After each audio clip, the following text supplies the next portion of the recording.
Thank you, Congressman. Congresswoman Salazar. Thank you very much, Mr. Chairman. I have a couple of questions for both of you. Let me start with you, Rosa Maria. Basically, yes or no. If the White House gives green light to connect internet, either through Guantanamo or Raven Company or the U.S. Embassy in the middle of El Manacón, will the Cubans go back into the streets? The Cubans are already in the streets. But more and more. Of course. I mean, that connection allows communication and allows coordination.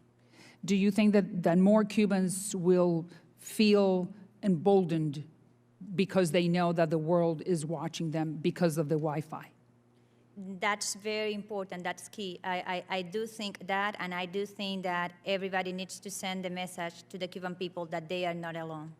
But if the Biden administration is not saying clearly that the Biden administration of the United States government is with the Cuban people, are they receiving that information? The best way to be with the Cuban people is with real actions, and internet is one of them. Right. Now, what else can we do besides forcing the Biden administration to give the green light so we can turn on the internet right now, which is the most effective manner, through the embassy or in Guantanamo with a tower, a Wi-Fi tower? We're not talking about Netflix quality video. We're talking about just the ability to lift the videos that show how they're being beaten on the streets. What else could we do besides that?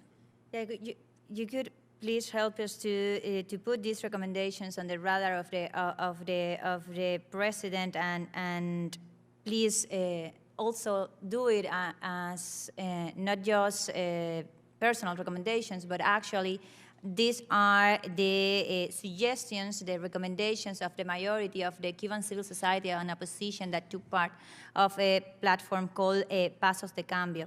But unfortunately, the Biden administration is not paying attention to us or to the Cuban people, which is the most important part. So then I go to Mr. Vivanco, where you're saying I've been hearing you repeat once and many times that we need the international community to join the United States in order to create change in Cuba.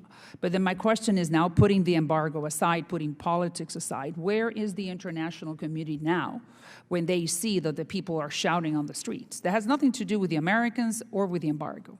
Where is that international community? Unfortunately, the reaction of the international community is not up to the level and why is that is required. Why is that? What do you think that is? Because unfortunately, let me cite you an example.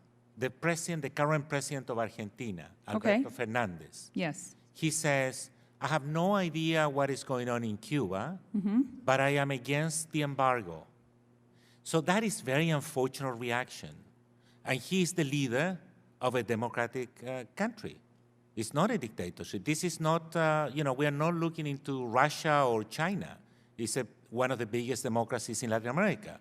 And he seems to be, somebody who should be aware about what is going on in Cuba. So everything is the embargo, but then if you're telling me that he doesn't even know what's happening in Cuba, so that means that they don't care what's happening, and like I repeat, what's happening in Cuba has nothing to do with the embargo. But then, and I want you to tell me where I'm wrong in this statement. You lift the embargo as you are advocating the United States to do. Then the Castro brothers will have access to loans, specifically from the World Bank and from the IMF, and everybody will be doing business with Cuba because there is no more American embargo on it, right? And then what happens? Then accordingly, I go back to Obama, then what happens next? We will then have given oxygen to a repressive apparatus to continue repressing the Cubans. And then where is the democracy in this whole picture? Let me answer your question, and I think it's also relevant for the comment that made by Congressman Green. He said, and I believe and I agree with you, Congressman Green, you said, I don't believe that lifting the embargo will bring change and democracy overnight in Cuba. So then we have to wait, 50 years? I agree 100%. Agree 100%. So in other words, this is not a trickle-down economic. It's not like you lift the embargo, then bingo, you have democracy in Cuba the following day. What you need is a multilateral pressure And you need to build that one. And that will take time to build up, diplomacy with democracies in the world. But that who cares depends about on those freedom and human rights democracies. in Cuba. And I agree. That depends on those democracies. And you just pointed out the fact that those democracies are just not tuned in. So we do not, if they will at some point. So one way or the other, we do not know when democracy is going to get to Cuba. But in the meantime, the Cubans are on the street and no one is paying attention, including the Biden administration. That's reality. Thank you, Congresswoman. Sorry, Mr. Congress- Chairman. Thank you for the time. Debbie Wasserman